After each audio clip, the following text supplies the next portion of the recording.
He demanded a DNA test. The results ended our marriage. He said it over eggs. Not in a fight. Not during one of our late-night arguments when the baby wouldn't sleep, and we were both raw and tired. Just casually. I think we should get a DNA test. Just to be sure. I blinked. The fork paused halfway to my mouth. Yolk dripping. Plate still warm. I waited for the smirk. The punchline. Some sign that this was a bad joke delivered at the wrong moment. But his face didn't change. He wiped his mouth. Took a sip of orange juice. Kept going like he'd just asked me to grab milk on the way home. Don't take it personally, he added. It's just something I need to do. Don't take it personally. I laughed. Short. Dry. Are you serious? He shrugged. It's not that I don't trust you. I just think, given everything, it's smart. Given everything. That's what he said. Like I had a history of betrayal. Like I had ever given him a single reason to question my loyalty, my body, or my child. And just like that, the shape of our marriage shifted. Not because of what he said, but because of what he didn't. There was no disbelief in his voice. No struggle to say the words. No hesitation like he knew it might hurt. It was clinical, strategic, calculated, as if he'd been rehearsing it. As if the moment I gave birth, he'd been counting the days until he could ask without seeming like a monster. I stared at him. The man I'd been with since I was 17. The man I married at 23. The man who cried at our wedding and said, "You are the only thing in this world I'm sure of." Now, he wasn't sure if the baby was his. I got up, left my breakfast untouched, picked up the baby from her bassinet, held her tighter than usual. I didn't scream, didn't cry, but something in me, something permanent, cracked. He didn't follow me into the hallway, just called after me like it was logistics. "I'll set up the appointment. It won't take long. We'll feel better after." As if he and I were still a team.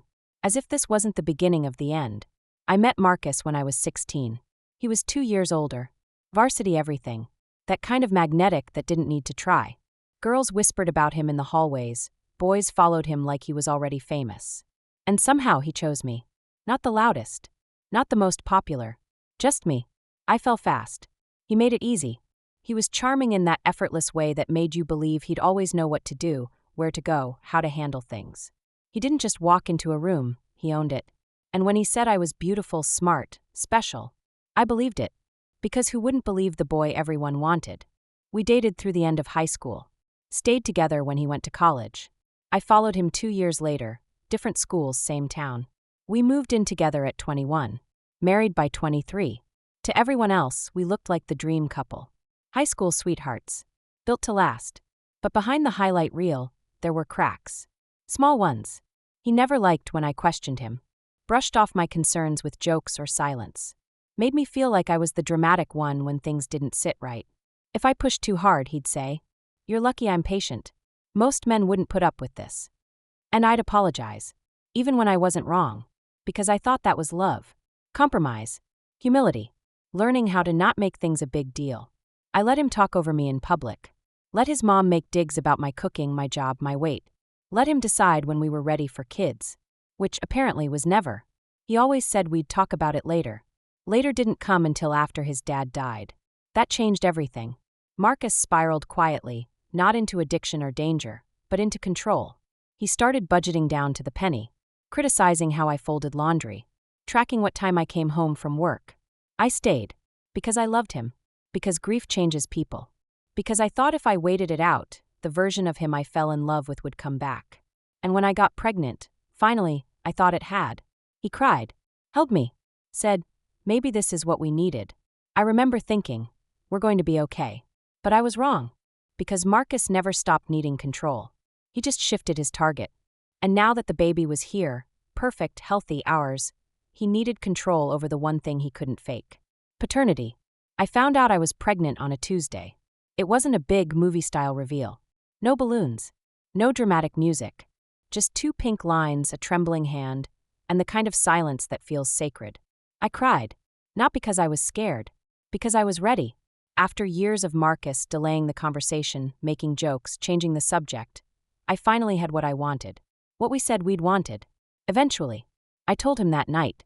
Held the test in my hand like it was proof I could be trusted with happiness. He didn't react the way I expected. No hug. No kiss. No spin and lift from the floor, like in every story I'd written in my head. He just said, "Are you sure?" I nodded. "Did you double check?" I froze.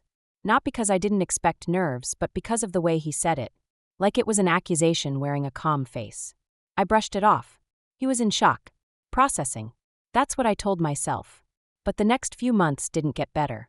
He didn't come to half the appointments. Said work was crazy. Said it was just routine stuff anyway. When I brought home ultrasound pictures, he barely looked. When I asked about names, he said, "Let's not get ahead of ourselves." Every time I reached for him, he felt farther away. And when I cried one night, just a hormonal mess, overwhelmed and swollen and scared, he didn't hold me. He sighed. This is why I wasn't sure we were ready. I started hiding my feelings after that. Started smiling even when I felt like breaking. I read every baby book. Took the prenatal vitamins religiously. Rubbed lotion on my belly like I was trying to protect us from everything that could go wrong. But the thing I couldn't protect us from was him. Because while I was planning for a family, Marcus was preparing for a question I didn't even know he was asking. Our daughter was born just after 3 a.m. Labor was long, brutal, and beautiful. I've never felt so strong, so wrecked, so whole. She came out wailing, fists clenched, skin against mine, and suddenly, everything else blurred. Marcus was in the room, but only physically. He stood off to the side like a stranger waiting on a cab. Didn't cry. Didn't reach for her until the nurse practically handed her over. And when he did, he stared at her face for a long time. Silent. Still. I thought it was awe. Now I know better. He wasn't falling in love with her. He was scanning her. Looking for evidence. He handed her back too quickly. "She doesn't look like me," he said. I laughed, still groggy. Newborns don't look like anyone yet. But he didn't smile. And neither did I after that. Things shifted fast. He barely held her. Didn't change diapers. Didn't do midnight feedings. When I asked why, he said, "She cries when I touch her. She knows I'm not good at this." That wasn't the reason. But it was easier to believe than the truth. Then came his mother. She visited 2 weeks in. Brought lasagna and judgment. She walked straight past me to the bassinet and said, that nose doesn't run in our family." I pretended not to hear her. She said it again. Louder. "She has your chin. But not much of Marcus, huh?" I nodded. Bit my tongue. She smiled like she'd won something. I should have said something then. Should have asked her to leave. Should have demanded Marcus speak up. But I didn't. Because I was tired. Because I was still bleeding. Because I didn't want to start a war while I was still healing. Instead, I kept the peace. Smiled through it. Said thank you for the casserole. Held my baby tighter after they left. But the air in the house shifted. Colder. Thinner. Marcus stopped saying our daughter. Started saying your daughter. He didn't talk to me about sleep schedules or daycare. He started researching testing labs. I caught a tab open once. Can a father request a DNA test without the mother's consent? I closed the laptop and stared out the window for a long time. Because that was the moment I knew. He wasn't looking for clarity. He was looking for a way out. It happened on a Sunday morning. The baby was asleep on my chest, her tiny fingers curled against my shirt. The light was soft. The house was finally quiet. And he ruined it. Marcus stood in the doorway. Hands in his pockets. Eyes on the floor like a child rehearsing a confession. "I scheduled something," he said. I didn't look up. Something. A test. For paternity. It's this week. The room stopped breathing. I shifted the baby gently. Sat up. "Excuse me. It's nothing personal." That again. His favorite phrase when he wanted to hurt me without taking responsibility for it. "It's just, I need to be sure. If it's not mine, I can't keep living like this." Like what? He looked at me finally. Like I'm raising someone else's kid. Like I've been made a fool. I laughed. Not because anything was funny, but because it was either laugh or break. "You think I cheated on you?" "I don't know. You've been distant. Secretive." "I was pregnant." "Exactly. That's when people make mistakes." Mistakes. That's what he called the last year of my life. That's what he called the body that carried his child. The nausea.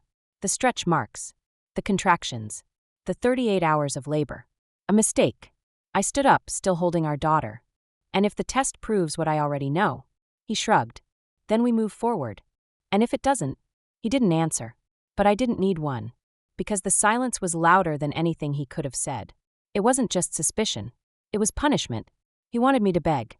To defend myself. To prove my worth like I hadn't spent the last decade showing up for him in every way possible. So I nodded. "Fine," I said. Let's do the test. Because I had nothing to hide. But he had everything to lose. The clinic smelled like lemon cleaner and bad decisions. It was quiet. Too quiet. The kind of quiet that makes you feel like you're about to be sentenced. The woman at the front desk didn't ask questions. Just handed over the clipboard and said, "Father, mother, and child signatures go here." Marcus filled out his part like he was signing for a UPS package. I wrote my name slowly, carefully, because even if this didn't matter to him, it mattered to me. I looked down at our daughter, tucked in her car seat, blinking up at the buzzing fluorescent lights like they were stars.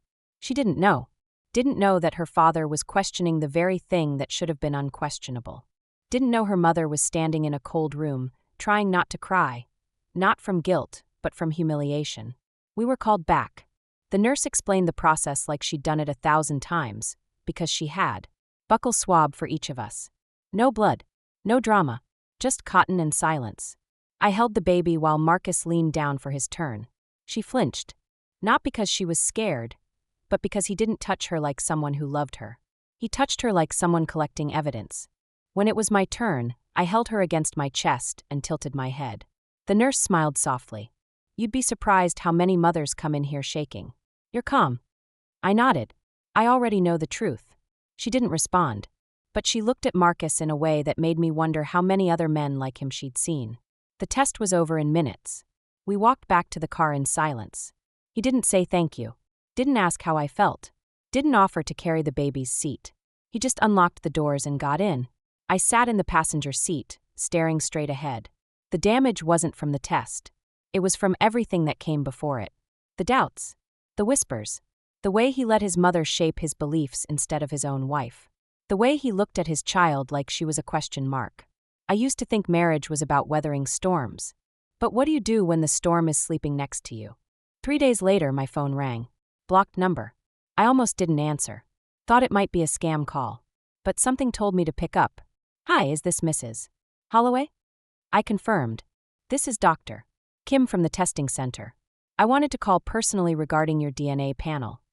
I felt my stomach tighten. Even though I knew I had nothing to hide, I still braced myself. Not for guilt, but for impact.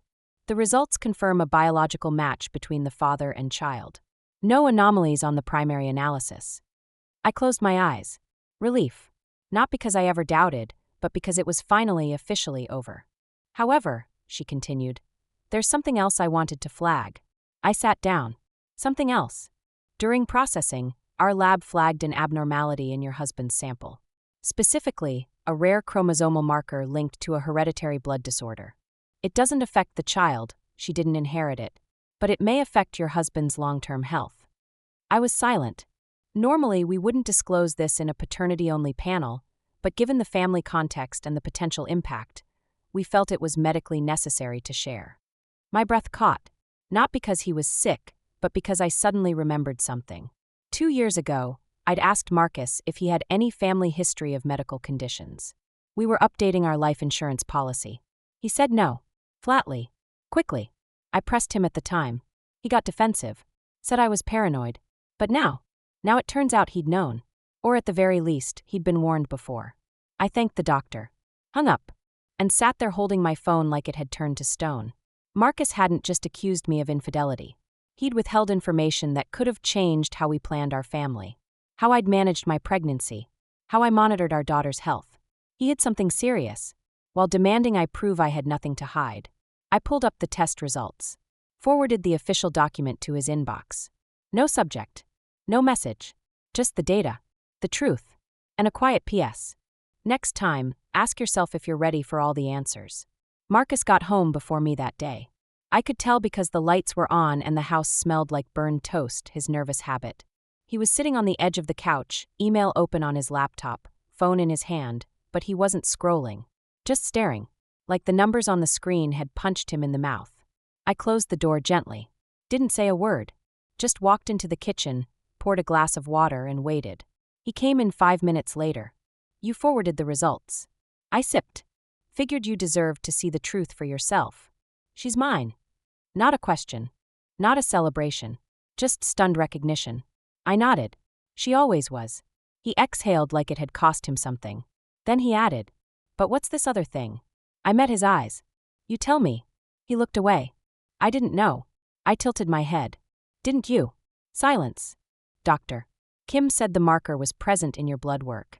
She said it's rare. Something you'd usually be warned about. He ran a hand over his mouth. I forgot. I was told when I was a teenager. I thought it didn't matter. You thought your reproductive health didn't matter? When we were trying to start a family. It's not like I planned to hide it. I set the glass down a little too hard. You demanded proof that I was faithful. You treated me like I was lying. And the whole time, you had a medical risk you chose not to tell me about.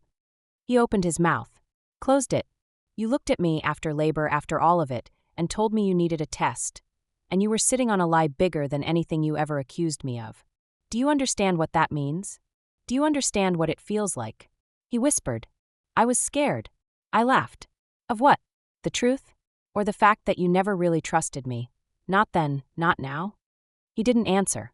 Because there was nothing left to say. I didn't pack that night. Didn't storm out. Didn't slam a single door. Didn't even raise my voice. I just sat on the edge of the bed, holding my daughter, while Marcus stood in the hallway looking like a man who finally realized the house was on fire. And he was holding the match. He started with guilt. I didn't know what to do. I thought you'd leave me if I told you about the condition. Then came the blame. I didn't think it mattered. You were the one who kept pushing for a baby. And finally, the plea. We can move forward. Now that we know. Now that everything's out in the open. I looked at him for a long time. And then I said the words I didn't think I'd ever be strong enough to say. There is no we anymore. He blinked. What do you mean? I mean I'm done. You're overreacting. No, I'm reacting. Period. Because I'd spent years minimizing myself to keep things calm, ignoring the cracks in our relationship to preserve the illusion, silencing my instincts to avoid making him uncomfortable. But this was something I couldn't smooth over. He hadn't just accused me. He'd interrogated me. Hadn't just doubted me. He dragged me into a clinic to validate my integrity like I was a stranger in my own home. And all the while, he was hiding something that could have hurt our child. Something I should have known. He tried again. You don't have to do this. But I already had. I'd been doing it quietly, emotionally, piece by piece. Every time he questioned me. Every time he said, your daughter. Every time I asked for reassurance and got silence. By the time I stood up that night, I had already left. Now it was just logistics. I filed the next morning. There was no delay, no discussion, no second guessing. I had already lined up the paperwork with a family attorney I'd consulted the week after the test. Not because I thought I'd need it, but because a part of me already knew this wouldn't end with an apology. The forms were ready. I signed. She served. Marcus was stunned. You're really doing this? I said nothing. He followed up with emails. Then texts. Then voicemails that ranged from confused to pitiful to angry. I stopped listening after the third one. I wasn't interested in his processing. I was too busy doing what I'd needed to do for months. I opened a new bank account. Transferred what was mine. Canceled the joint card. Removed my name from the mortgage. He could keep the house. Keep the stainless steel appliances and the curated living room we barely used. Keep the silence that filled every inch of it. I took the baby, a suitcase, and the kind of peace you can only earn when you stop trying to convince someone to love you right. We moved into a 2-bedroom apartment on the other side of the city. Smaller. Older. But it was ours. No tension. No suspicion. No eggshells underfoot. Just space. Sunlight. Room to breathe. When I told my lawyer I didn't want alimony, she raised an eyebrow. You sure about that? I nodded. Because the only thing I wanted from Marcus was nothing. I didn't want his money. I didn't want his apologies. I didn't want the burden of being tied to a man who thought love meant contracts and control. I wanted out. And for the first time since I was 16, I was. It hit me one morning in the mirror. I was brushing my teeth, hair a mess, baby babbling in the bassinet beside me. And I caught my own reflection. And for the first time in months, maybe years, I saw someone I recognized. Not the woman who second-guessed every word. Not the one who walked on eggshells. Not the shadow version of myself trying to mold into someone else's definition of a good wife. Just me. Unapologetic. Upright. Tired, sure, but centered. I wiped the mirror and looked closer. And all I could think was, she's still here. The girl who fell in love too young. Who gave everything to someone who never learned how to give back. Who thought proving her loyalty would buy her safety. She made it. And now, she's raising someone who will never have to guess what love looks like. My daughter won't hear her mother beg for respect. Won't see her shrink in her own home. Won't grow up believing silence is strength. Because she'll know from the way I live, from the way I lead, that love without trust isn't love at all. That real strength isn't staying to prove you're loyal. It's leaving to prove you matter. And on that morning, in that little mirror in a bathroom that smelled like lavender and second chances, I smiled. Because I didn't need anyone to tell me I was enough. I already believed it. I saw him again 6 months later. Target parking lot. I was loading diapers and oat milk into the trunk when I heard my name. Camille. I turned slowly. Marcus stood a few feet away. Hands in his pockets. Hair longer. Eyes tired. Like someone who still didn't know how to carry regret. I nodded once. She's gotten so big. I didn't respond. Not because I was bitter, but because that sentence didn't come with a right to anything more. I've been thinking about what I said. What I did. Still, I stayed quiet. Because I wasn't there for his processing. I'd already done mine. I thought if I knew for sure, I could feel like a dad. But I see now. I held up a hand. Stop. He blinked. I met his eyes. You didn't need a test to become a father, Marcus. You needed character. And the moment you asked for that test, you failed both. His mouth opened like he wanted to say something profound. But there was nothing left to say. I closed the trunk, buckled my daughter into her car seat. And as I shut the door, she looked up at me and smiled, wide and gummy and pure. Marcus stood there, frozen. And I knew what he saw. He saw what he gave up. Not just me, but the peace, the family, the legacy of a woman who wouldn't let herself be doubted into silence. I slid into the driver's seat, started the engine, didn't look back. Not out of spite, out of wholeness. Because the man who once demanded proof, now had all the proof he'd ever need.